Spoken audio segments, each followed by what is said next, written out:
na medicina do Brasil, que além de médico é empreendedor, e tive a oportunidade, no ano passado, de estar com ele em Harvard, lecionando sobre testosterona, com Morgenthaler, um professor famosíssimo que vocês já devem conhecer, que há 30 anos estuda reposição hormonal, publicou muitos e muitos trabalhos. E o Thiago contribui muito, né, porque ele traz no trabalho dele, não só na parte científica, técnica, um trabalho de orientar, de mentoria, de como se estruturar uma clínica, como se fazer gestão, coisas que nós também não aprendemos na faculdade de medicina. E muitas vezes temos que aprender na cara dura, né? Eu tive que aprender isso também, não existia no meu tempo nada disso, e eu acompanho o trabalho dele perto desses médicos, de orientar cada clínica linda que surge com as orientações dele, como fazer essa gestão. Então, o trabalho dele vai além da nutrologia, né? E temos outras afinidades também, 2 faixa preta de jiu-jitsu, 2 amantes da arte suave, enfim. É uma honra ter você aqui, Thiago, seja bem-vindo, o palco é seu. Vamos em frente. Bom, olá a todos. Eu sou o Thiago Volpe. Para quem não me conhece, eu fundei o Espaço Volpe. Hoje na clínica temos 6 médicos que atuam na área de nutrologia e de longevidade. Além disso, eu já ajudei 8 médicos que começaram do zero no Espaço Volpe a montar as próprias clínicas, além de vários médicos no Brasil inteiro através da mentoria. Eu vivo a medicina, não só a medicina como ciência, mas eu vivo também o negócio da saúde. Já tive uma rede de 15 clínicas que foi vendida em 2021 para um grupo que abriu capital na Bolsa. Além disso, eu também tenho uma clínica de dermatologia, que está junto com o Espaço Volpe. E hoje eu divido metade do meu tempo entre o Espaço Volpe e metade do meu tempo entre uma mentoria que ensina médicos a terem clínicas de sucesso que gerem resultados. E a coisa mais legal disso é que nós temos um grupo empreendedorismo médico. Eu dou aula a cada 14 dias, gratuitas, sobre marketing, vendas e gestão para clínicas. Quem quiser mais informações, eu estou com um stand lá fora. Porque hoje o assunto aqui é medicina de longevidade. E eu começo fazendo uma pergunta para vocês. Como você quer chegar aos 100 anos? E vou falar um pouquinho do que a ciência nos fala sobre isso. Porque a verdade é que grande parte de nós vai chegar aos 100 anos. A medicina curativa hoje se desenvolveu muito. E mesmo que vocês tenham problemas aos 80, 85 anos, é provável que a medicina consiga mantê-los vivos. No entanto, o que nós sabemos é o seguinte: hoje, a medicina curativa, ela estende o tempo de morbidade, ou seja, você vai viver por mais tempo com doenças, e muitas vezes suas últimas décadas de vida serão as chamadas décadas perdidas. É isso que nós queremos mudar com a medicina que a gente chama de 3.0, uma medicina preventiva, uma medicina regenerativa. E, para que você consiga chegar aos 90, aos 100 anos, ainda com plena capacidade, você precisa começar a criar hoje uma espécie de poupança de saúde, as chamadas reservas funcionais.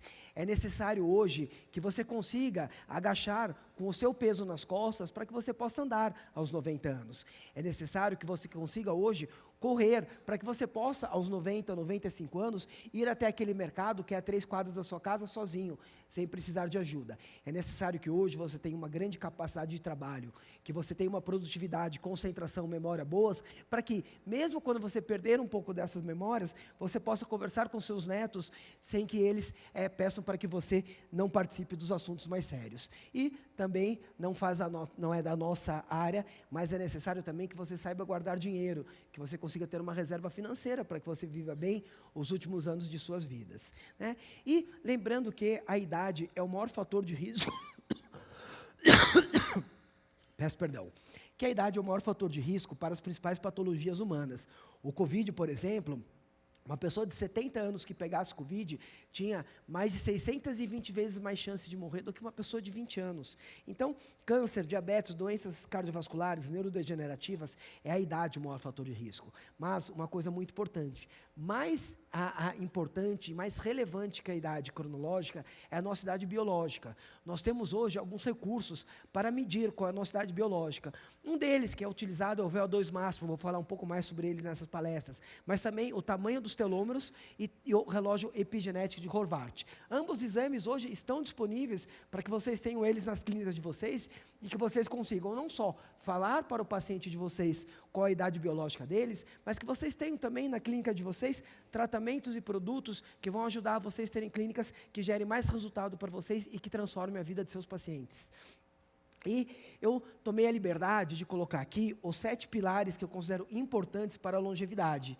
São eles: o primeiro, treino, e vocês vão entender daqui a pouco porque ele está primeiro que a alimentação. Treino, alimentação, sono, suplementação, e eu incluo aqui na suplementação não só medicamentos se forem necessários, reposição de hormônios se forem necessários. O ser humano é um projeto que foi concebido para ser uma máquina eficaz até os 30 anos. Depois disso, o que é normal é que nós passemos a perder nossas capacidades físicas e cognitivas a cada ano. E se você quiser reverter isso, é necessário que você aceite que a natureza, o mundo natural preparou você para que você envelheça e para que você vá cada vez mais declinando suas capacidades. O quinto, saúde mental. Hoje é um tema tão relevante na nossa sociedade. A saúde mental hoje é um problema de saúde pública. Evitar depressão, evitar ansiedade e manter o controle do estresse. Práticas naturais, como a sauna, como a imersão em gelo, como pisar no chão descalço e como se expor ao sol é importante. E por último, a conexão humana.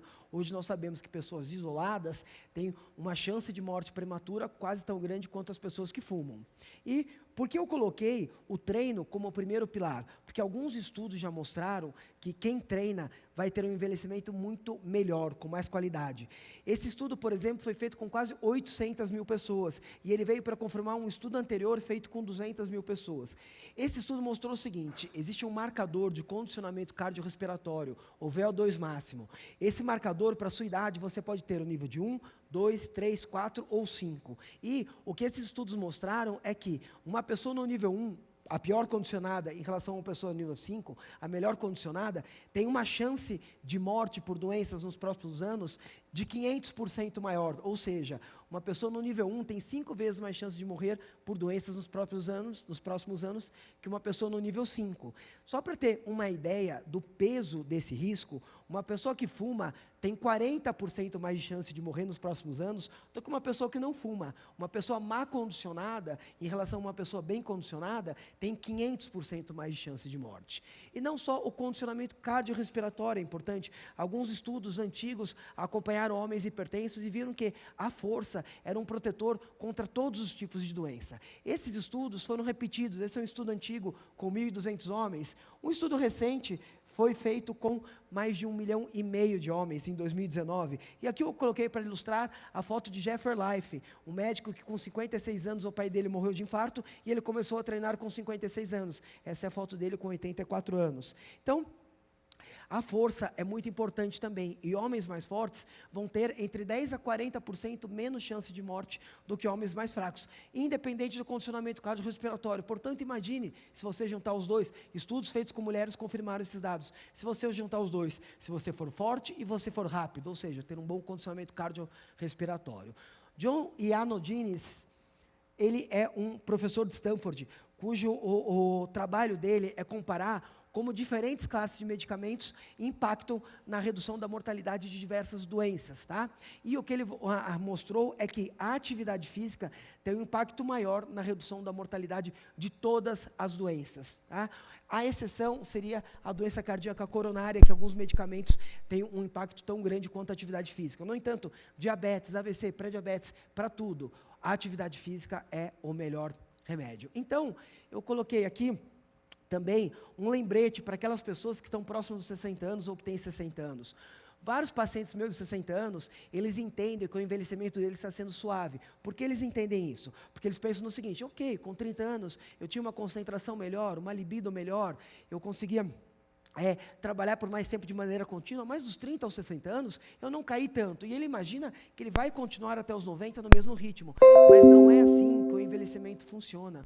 O envelhecimento ocorre a chamada queda do penhasco entre os 65 e 75 anos. O que é a queda do penhasco? Eu aposto que alguns de vocês aqui já encontraram aquele parente que você só vê no Natal, que você só vê no Ano Novo, que em um ano ele conversou com você, que em um ano ele estava bem e que no outro ano ele apareceu de cadeira de rodas e com a cognição muito piorada.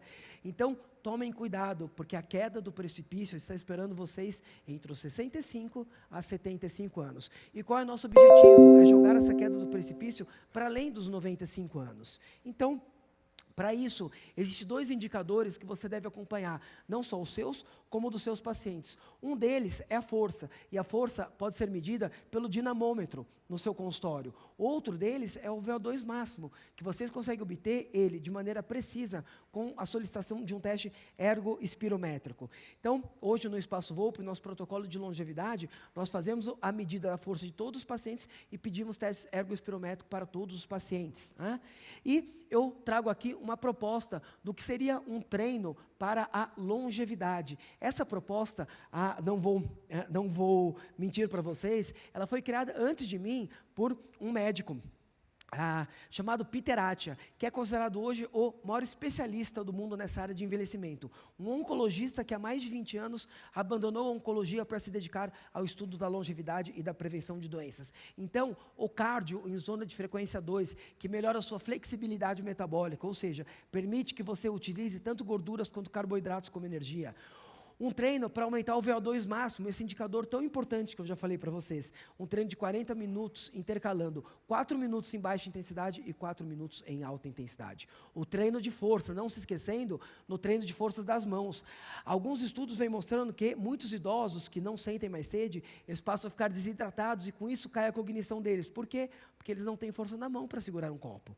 Então, treinar a mão, e você pode treinar a força de suas mãos de que maneira? Você vai sustentar um halter com metade do seu peso em cada uma das mãos e vai caminhar por pelo menos 1 minuto com esse halter que tem metade da força das mãos. Tem aqui uma má notícia para as mulheres, elas perdem a força de maneira mais intensa que os homens. Então, para as mulheres, esse halter deve ter não 50% do seu peso, mas 75% do peso. E, mais do que isso, é necessário que você se dedique para alguns treinos de estabilidade, porque muitos pacientes que eu acompanho ao longo do tempo são pacientes atletas que tinham um alto nível de atividade física, mas como eles nunca se preocuparam com a estabilidade do corpo, eles sofreram uma lesão que os desmotivou e muitos deles passam a ser sedentários, já que não conseguem mais fazer esporte na mesma intensidade. Então, esse slide, otimizando o treino, finaliza a primeira parte dessa palestra, e se minha palestra fosse só isso, já seria suficiente, porque a atividade física, quando falamos de longevidade, de longe é a coisa mais importante. Mas mais do que isso, hoje nós sabemos que existem intervenções médicas que podem colaborar para que você aumente o seu tempo de vida saudável. Então, a mais importante delas é essa aqui, a rapamicina. A rapamicina é um medicamento cujas evidências mostraram o maior efeito em desacelerar o nosso processo de envelhecimento. Ela retarda o processo de crescimento e divisão celular, atuando na mTOR. Ela é usada para evitar rejeição em transplantes de órgãos. E existe um risco grande de imunossupressão.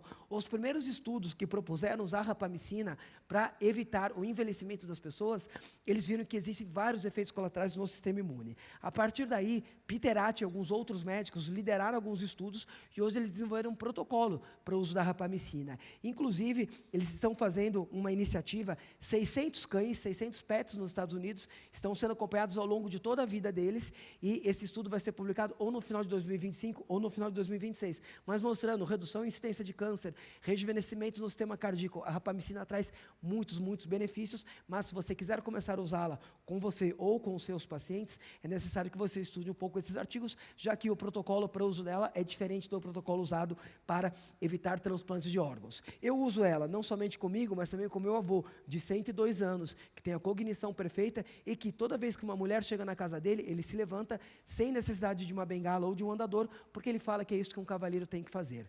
Então, além da rapamicina, nós temos algumas outras intervenções. Intervenções essas mais seguras. E para aquele médico que está começando a trabalhar com longevidade, eu recomendo essas intervenções, e não a rapamicina, que é muito mais complexa. Entre essas intervenções, nós temos um estudo grande com a metformina, aquele mesmo medicamento que usamos com milhares de pacientes. A metformina parece reduzir a velocidade do envelhecimento. E o estudo que está sendo feito para avaliar a metformina em pessoas saudáveis, se valeria a pena usá-la para evitar o envelhecimento, chama-se TAMI. Vocês podem pesquisar pesquisar sobre ele. Além disso, a nicotinamina mononucleotídeo, que aumenta o nosso NAD. O NAD é uma substância que ela nos ajuda a produzir o ATP. E os estudos mostraram que à medida que nós estamos envelhecendo, o nosso NAD vai diminuindo. Vários estudos com cobaias, com camundongos, mostraram que a suplementação de NAD em altas doses fez com que essas cobaias vivessem mais, fez com que algumas cobaias envelhecidas conseguissem voltar a correr. Em humanos, os estudos estão mostrando que aqueles indicadores de idade biológica passam realmente a progredir de maneira mais lenta. Eu trago aqui também o resveratrol, porque muito já se falou sobre o resveratrol. No entanto, os estudos iniciais de David Sinclair não conseguiram ser confirmados em outros centros. Portanto, o resveratrol hoje está desacreditado como uma substância que ajudaria a aumentar o nosso tempo de vida. Não estou falando que o resveratrol é inútil para tratar alguma coisa, mas que o resveratrol, se usado em cobaias animais, não prolongou o tempo de vida dessas cobaias. E a oxigenoterapia hiperbárica. A medicina hiperbárica, em 2019, teve um grande impulso, porque foi feito um estudo que mostrou que alguns idosos foram feitos 60 sessões de 90 minutos e o telômero deles aumentou em 20%. Isso equivale a um rejuvenescimento celular de 25 anos. Eu esqueci de pôr a referência desse estudo nesse slide. Quem quiser, no final vai ter um QR Code para que vocês falem com a minha equipe e eu mando esse estudo, porque realmente ficou faltando aqui. Mas, continuando, nós falamos da primeira parte da aula, atividade física. A segunda parte, como desacelerar o envelhecimento como um todo. Tá? Agora, a terceira parte, a gente vai falar um pouco sobre como prevenir os 4 cavaleiros do Apocalipse. A maior parte das pessoas aqui já passou dos 30 anos. E se você já passou dos 30 anos, se você não morrer atropelado, se você não morrer assassinado, tem mais de 90% de chance que seja um desses 4 cavaleiros que te pegue. A doença cardíaca em primeiro lugar, o câncer em segundo lugar, disfunções metabólicas, diabetes em terceiro lugar e doenças neurodegenerativas em quarto lugar. Vamos falar um pouco sobre elas. Eu considero a disfunção metabólica mais importante. Ela não é a que numericamente mais mata pessoas, é a doença cardiovascular. No entanto, se você tem uma disfunção metabólica, você tem 12 vezes mais chance de ter câncer, você tem 5 vezes mais chance de ter Alzheimer e você tem 6 vezes mais chance de ter doenças cardiovasculares. Portanto, cuidem do açúcar no sangue de vocês, cuidem da resistência à insulina se vocês tiverem, de vocês e de seus pacientes. Além disso, as doenças cardiovasculares, eu acho que às vezes nós damos pouca importância para ela. Se você é mulher, é provável que você seja impactada mais vezes por campanhas prevenindo o câncer de mama. Mas existe 10 vezes mais chance de você morrer de um problema cardiovascular do que de câncer de mama. Tá? Para as pessoas mais jovens, 50% dos infartos e AVCs relevantes, que são aqueles que deixam sequelas, acontecem antes dos 65 anos e 25% deles ainda antes dos 54 anos. A angiotomografia de coronárias é o exame que pode mais prever se você vai ter um infarto nos próximos anos ou não. Além disso, nós temos que saber também que a apolipoproteína B é muito mais preditiva de um infarto do que o LDL-C. Então, incluam aí nos exames dos pacientes de vocês a pesquisa da apolipoproteína B. E incluam também a da lipoproteína A. A lipoproteína A é um exame que ele não muda com dieta e ele não muda com medicamentos. Existem estudos com medicamentos que vão chegar no mercado nos próximos anos. Mas a lipoproteína A, ela é um grande fator de risco para o ataque cardíaco súbito. Para aquela pessoa que ninguém sabia ninguém desconfiava que ela teria um infarto e de repente ela tem. E ela só precisa ser dosada uma vez na vida, de acordo com as sociedades de cardiologia. Por quê? Porque ela é determinada geneticamente e não tem nada que façamos que possa modificá-la. No entanto, se você achar no seu paciente uma lipoproteína aumentada, você vai recomendar que ele evite os outros fatores de riscos. Né? Recomendações da Sociedade de Cardiologia, LDL abaixo de 100 para aqueles que não têm risco cardíaco alto, abaixo de 70 para aqueles que têm. E vamos falar agora do câncer. Em 2017, morreram mais pessoas de câncer entre 45 a 64 anos nos Estados Unidos do que de doenças cardíacas, hepáticas e AVC somadas. E a Sociedade Americana diz, o tabagismo e o excesso de peso os principais responsáveis pelo câncer. Portanto, o câncer não é uma loteria na qual você teve azar. O câncer pode também ser prevenido. E de 12 a 13% de todos os casos de câncer no mundo, eles atribuem à obesidade. Né? Algumas regras do câncer. A primeira regra, não tenha câncer. Essa é mais importante. Para você não ter câncer, como você vai fazer? Você não vai fumar, você não vai ser obeso e você não vai ter resistência à insulina. E, segunda regra, caso tenha, descubra ele o quanto antes. Então, exames como colonoscopia e outros podem ajudá-lo a descobrir se você tem uma chance de ter câncer e ajudar você a descobrir isso com os seus exames, com seus pacientes também. Tá? O Alzheimer talvez seja um dos mais temidos. Eu acredito que alguns de vocês aqui dividem comigo o seguinte desejo: eu prefiro falecer antes de ficar completamente sem minha cognição. Existem algumas outras doenças e alguns genes são importantes. O gene ApoE, por exemplo, ele pode nos predispor ao Alzheimer. Hoje, eu que fiz meu exame genético, sei que eu tenho meu ApoE alterado. Portanto, a minha chance de vir a ter Alzheimer é de 3 a 4 vezes maior do que a sua, se você não tem esse gene alterado. Portanto, Alzheimer é uma das áreas que eu mais gosto de estudar atualmente. E o que nós sabemos? Que em 2015, um grande estudo na Finlândia mostrou que algumas maneiras de você mudar, maneiras relacionadas à nutrição, atividade física e a treinamento cognitivo, ajudaram as pessoas a desacelerar a perda ou declínio cognitivo. Outros estudos foram feitos na Europa. E eu trago isso aqui em letras grandes pelo seguinte: em 2022, meu tio, filho desse avô de 102 anos, com 74 anos, começou a apresentar sinais de Alzheimer. Imediatamente eu levei meu pai, liguei para um professor meu de neurologia, eu fiz medicina na USP, ele me indicou um neurologista que, segundo ele, era um especialista em Alzheimer. E eu perguntei para esse neurologista: existe alguma maneira de tentar prevenir o Alzheimer na minha família? E ele me respondeu: não, hoje praticamente nada previne o Alzheimer. Ele estava mentindo. Ou ele desconhecia grandes estudos que mostraram que sim, a gente pode prevenir Alzheimer e a gente pode prevenir declínios cognitivos importantes. Para você que é mulher, é muito importante. Quando você passa da perimenopausa para a menopausa, a queda acentuada nos níveis de estradiol pode aumentar muito o seu risco de vir até Alzheimer. E a reserva cognitiva: se você é uma pessoa que aprende uma língua nova a cada 10 anos, aprende a tocar um novo instrumento, menor sua chance de ter Alzheimer. Se você é uma pessoa que tem chance de vir a ter Parkinson, tem parentes com Parkinson na família, a reserva física, fazer atividades físicas abertas como jiu-jitsu, vôlei, não aquelas atividades repetitivas que você está correndo um movimento só, mas atividades físicas abertas que você tem que reagir ao ambiente, pode ajudar você a não perder os movimentos. E existe a teoria da energia no Alzheimer, que pessoas que têm AVC ou infartos, ou seja, diminui a chegada de sangue no cérebro, ou resistência à insulina, ou seja, o sangue chega no cérebro, mas como ele é resistente à insulina, é mais difícil dele aproveitar essa energia, que isso pode aumentar muito a chance de vir a ter Alzheimer, tá? Um plano de prevenção aí, montado por Peter Attia, é você não fumar, ter boa saúde metabólica, hemoglobina glicada e insulina, usar DHA em altas doses, a dieta mediterrânea ou terapias cetogênicas, não fumar, ou sexta, acabou repetindo boa saúde metabólica, mas o sexto seria cuidar da sua audição. Quem perde a audição aumenta em muitos a chance de vir a ter um declínio cognitivo. O sétimo é exercício. Quando você treina, o seu músculo é uma verdadeira farmácia.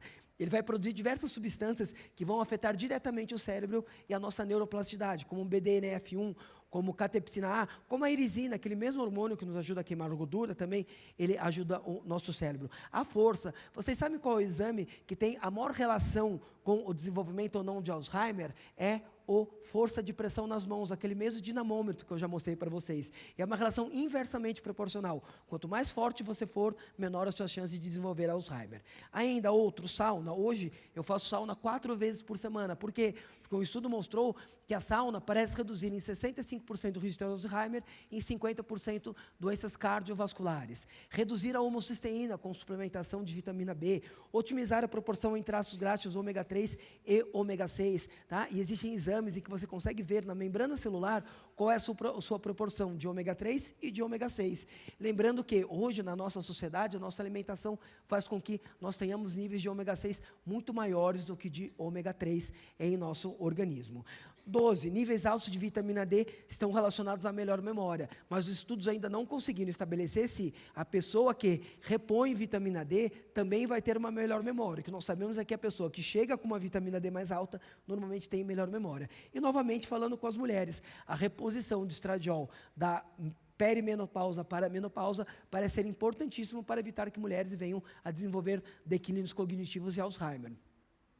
E eu trouxe aqui também, afinal, nós estamos falando bastante de reposição hormonal nesse congresso, os riscos de não fazer a reposição hormonal em homens e mulheres. Eu vou trazer 2 estudos, e até mesmo uma meta-análise feita com mais de 20 mil homens, que mostrou o quê?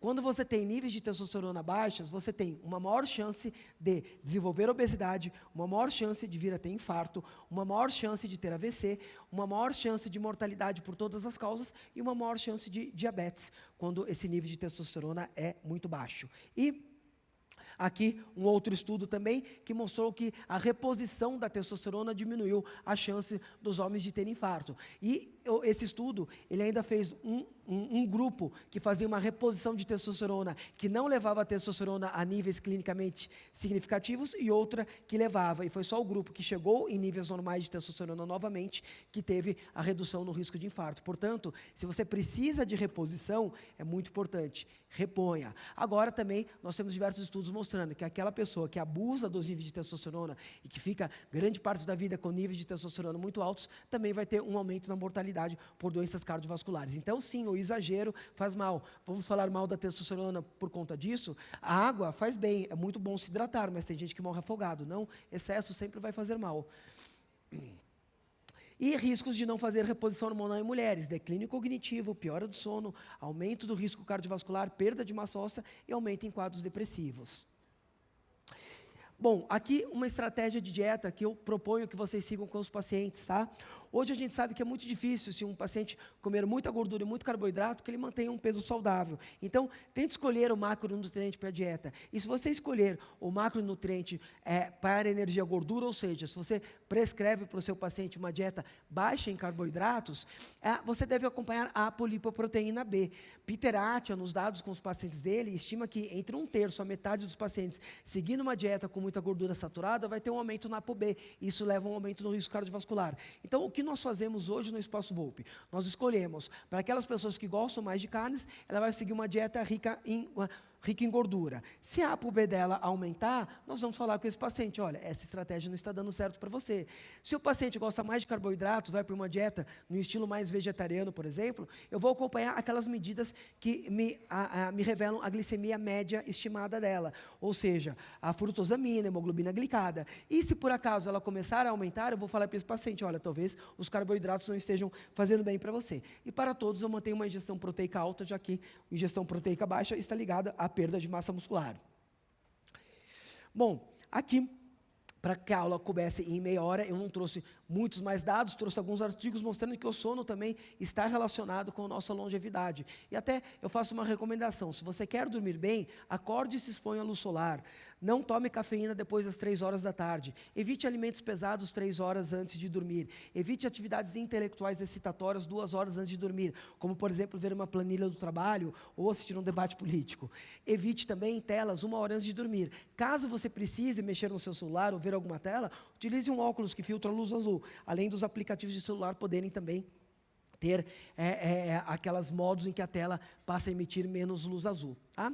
E no seu quarto, à noite, procure ter um quarto completamente escuro. Tampe qualquer tipo de LED que você tenha com uma fita isolante preta. Além disso, o quarto, quando ele é um pouco mais frio do que o normal, entre 19 a 21 graus, isso te ajuda a dormir. E uma coisa importante: a sauna pode ajudar bastante a melhorar a qualidade do seu sono. Hoje, eu costumo fazer a sauna antes de dormir e isso melhorou bastante o meu sono. Outra coisa importante também são as práticas naturais. Eu chamo de práticas naturais, práticas como meditação, práticas como a sauna, práticas aí como você se expor ao sol, práticas como a imersão em água gelada, que alguns estudos com imersão em gelo mostraram que os marcadores inflamatórios diminuem.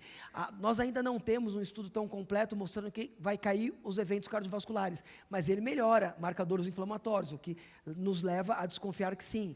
Tá? Práticas naturais também, pisar no chão descalço. Então, essas práticas naturais têm que fazer parte da sua vida se você quiser ser longevo. Tá? E conexões humanas. Lembre-se, você tem amigos próximos, você se relaciona bem com sua família, e na conexão também, eu quero que vocês pensem na qualidade das conexões humanas que vocês têm. Se vocês convivem com pessoas somente obesas, é provável que você seja obeso. Se você convive com pessoas depressivas, é provável que você tenha depressão. Portanto, não só tenha boas conexões humanas, mas imagine a qualidade das suas conexões, tá? Bom, por fim, eu vou deixar aqui um QR Code. Esse QR Code tem um contato com a minha equipe. Quem quiser aquele estudo que eu acabei não botando a referência sobre medicina hiperbárica, pode falar. E quem quiser conhecer um pouco mais sobre o nosso projeto de empreendedorismo médico, lembre, um grupo tem mais de 600 pessoas hoje, é um grupo gratuito e eu dou aulas gratuitas a cada 14 dias sobre marketing, gestão, vendas para clínicas e ajudando os médicos a não só cuidar de suas clínicas, como desenvolverem suas carreiras médicas. Bom, por hoje foi isso. Muito obrigado. Muito obrigado, professor.